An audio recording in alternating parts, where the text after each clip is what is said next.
When we picture the end of the world, we usually imagine something falling from the sky, a rogue asteroid, a nuclear flash, or a sudden technological wipeout that erases everything in a single afternoon. But hundreds of years ago in Gujarat, India, a poet named Devayat Pandit outlined a different roadmap for the end of days. He recorded his vision in the Agamvani, translating to the words of the future. It's based on cyclical time ending in a decaying dark age called the Kali Yuga.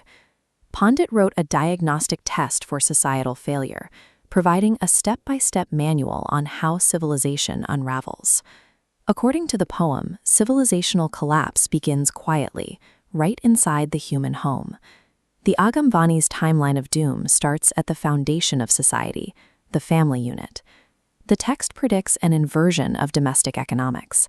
It describes a future where the daughter becomes the primary earner, while the father sits idle and consumes her wages. Physical roles flip right along with the financial ones.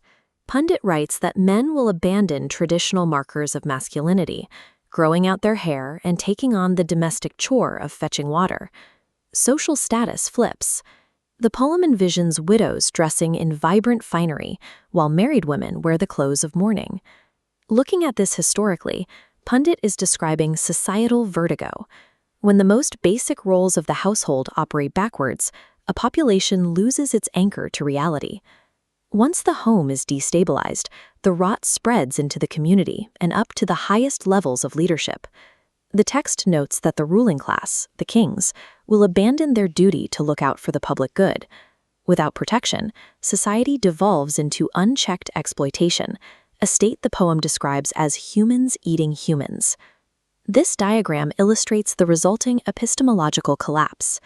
Truth is buried and hidden below the surface, while the loudest lies win universal praise. This environment of self-interest erases communal bonds. Distinctions of caste and creed vanish, leaving behind deep hatred between neighbors and brothers. In the logic of the Agamvani, human morality and the physical earth are linked. Ethical decay acts as the direct trigger for geological destruction. It starts with a crushing demographic expansion. The verses predict that human populations will multiply until they suffocate the space available. The consequence of this crowding is brutal. People are driven to murder their own fathers over a single inch of barren land. The earth stops providing. The poem describes clouds blowing away on the wind without dropping rain, leaving massive reservoirs dry. Starving for resources, the boundary between the wild and human civilization shatters. Forest animals are forced out of their habitats and wander into populated cities. All of this culminates in a geological impossibility. The verses state that the ocean itself will break the laws of physics, climbing vertically up the sides of mountains. Left unchecked, human greed fractures the physical geometry of the earth.